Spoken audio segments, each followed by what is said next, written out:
Welcome back sa Tagalog Movie Recap, isa na namang maganda at psychological thriller na pelikula ang aking i-recap ngayon, so sit back, relax, and enjoy.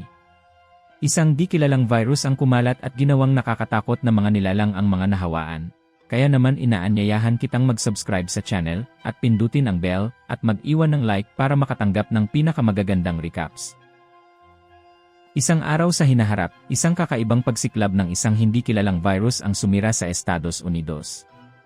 Matapos makaligtas sa sakuna, isang pamilya na may 3 miyembro ang tumakas at agad na nakahanap ng masisilungan sa isang inabandonang fallout shelter upang magtago mula sa mga halimaw na gumagala sa labas na pinaniniwalaan nilang mga hunt ng tao na tinatawag na breeders. Nagising si Zoe isang gabi pagkatapos ng kanyang bangungot tungkol sa mga espiritu dahil sa takot.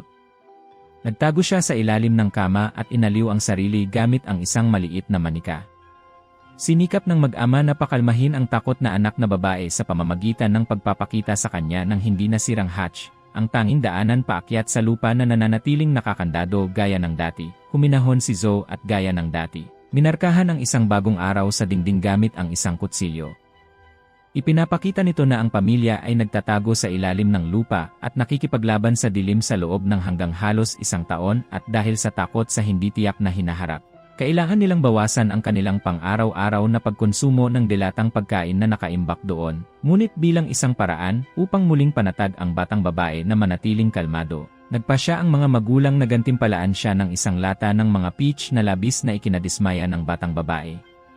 Dahil walang laman ang loob, tiningnan ng mga magulang ang natitirang stock, ngunit 12 na walang laman na lata ang kanilang nakita. Dahil sa biglaang kakulangan sa pagkain, kinailangan ng pamilya na higpitan ang kanilang pagkonsumo sa pagkain upang mabawasan ang kanilang pang-araw-araw na pangangailangan. Nawalan ng gana si Zoe at nagsimulang magreklamo tungkol sa pagkain na mayroon sila upang ipaalala sa kanya ang mahalagang tuntunin na sa anumang pagkakataon ay hindi niya dapat ilabas ang kanyang galit na sa tingin nila ay susi sa pagligtas sa sakuna. Hindi lubos na nauunawaan kung ano ang ibig sabihin ng kakaibang tuntunin. Gayunpaman, nangako si Zoe na mananatiling kalmado, gaya ng dati. Sinusubukan niyang ilayo ang kanyang atensyon dito. Inaliw siya ng ama sa pamamagitan ng isang kwento bago matulog at isang laro ng baraha. Ngunit ng gabing iyon, ipinakita rin ng asawa ang kanyang pagkabalisa na dulot ng saradong kapaligiran sa halip na ang laro ng baraha.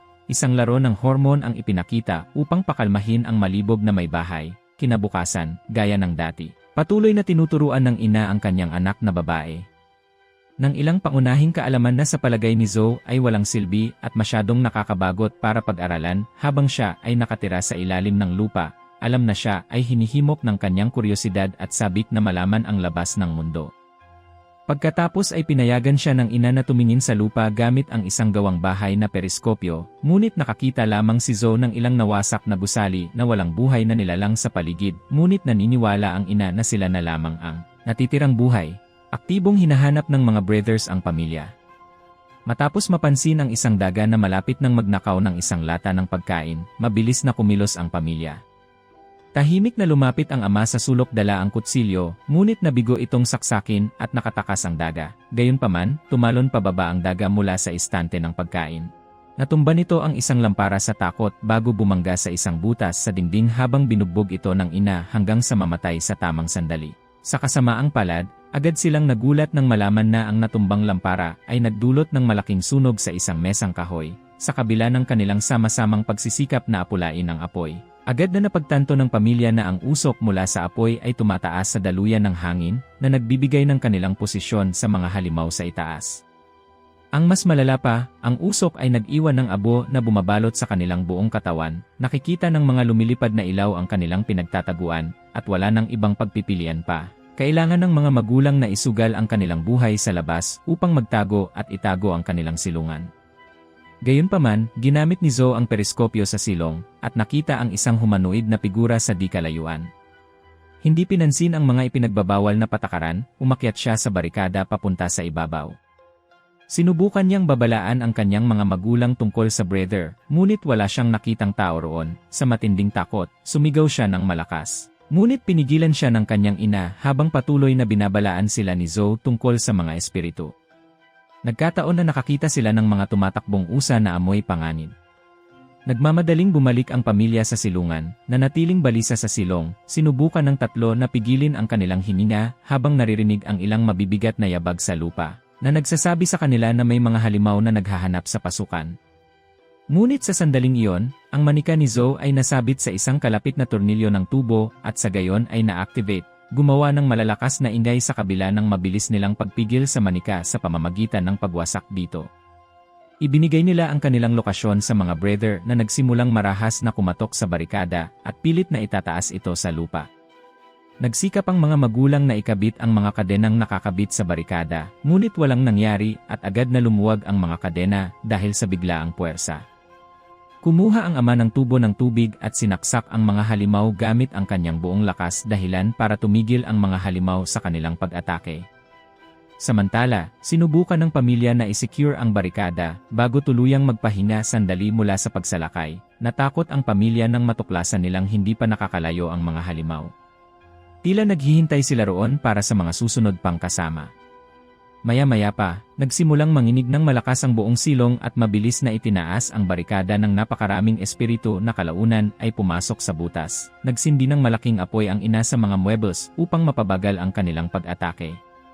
Habang pinalaki naman ng ama ang airdrop at pinapunta ang kanyang asawa at anak na babae, una silang lumabas ngunit sa kasamaang palad dahil masyadong malaki ang kanyang katawan para magkasya sa airdrop.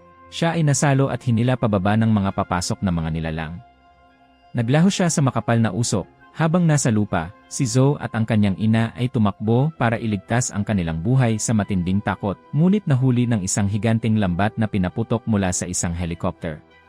Nabunyag na ang tinatawag na mga breathers ay ang mga sundalong nakasuot ng night vision goggles at breathing packs.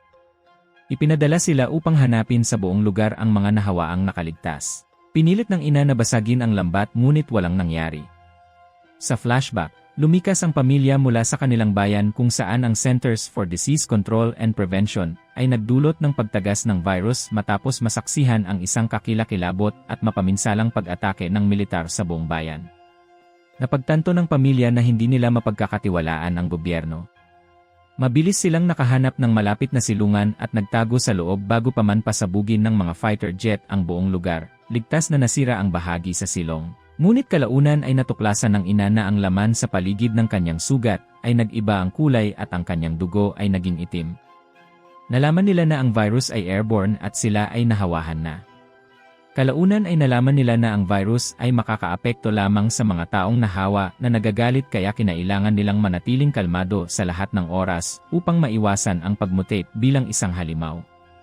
Sa sandaling naghahanda ang mga sundalo na patayin ang dalawa na nagngangalit, ang lalaki ay nagmutate bilang isang tunay na halimaw at nakapatay ng ilan gamit ang kanyang kahanga-hangang pisikal na lakas at liksi ngunit binaril. Nang ilang beses bago nahulog sa ilalim ng kaguluhan. Nakataka si Zoe at ang kanyang ina mula sa lambat, hinanap sila ng husto ng mga sundalo. Ang galit na ina ay naging isang halimaw, pinatay ang lahat maliban sa isang sundalo na bumaril sa kanya bago pa niya ito mapatay. Isang nagbagong anyo na si Zoe ang sumugod sa sundalo at inilantad siya sa hangin sa pamamagitan ng pag-alis ng kanyang gas mask dahil sa sobrang galit. Muntik nang atakihin ni Zoe ang kanyang ina na lumapit para pigilan siya sa pamamagitan ng pagpapaalala sa kanya ng tuntunin na laging manatiling kalmado. Bumalik sa normal si Zoe at itinigil ang kanyang pag-atake sa sundalo na nagpakita ng mga senyales ng impeksyon. Gayunpaman, malubhang nasugatan ang lalaki sa bala at namatay habang umiiyak ang kanyang asawa at anak na babae. Nang bumalik ang helicopter, agad na tumakas ang dalawa patungo sa isang kalapit na sistema ng alkantarilya at nagtago doon. May narinig silang papalapit na isang taong palaboy at nalaman nila na ang kanilang kapitbahay pala. Inakay sila ng kapitbahay na lalaki patungo sa isang abandonadong silungan sa mga imburnal sa ilalim ng lupa kung saan nakakita sila ng marami pang iba na katulad nila, habang pinapanood ang pagsikat ng araw sa bintana. Sinabi ni Zoe sa kanyang ina na nakaligtas sila hanggang sa araw na ito. Nakita ang mga ngiti sa mukha ng kanyang anak na babae. Umakyat ang ina sa butas ng imburnal at sumali sa grupo ng mga nahawaang nakaligtas.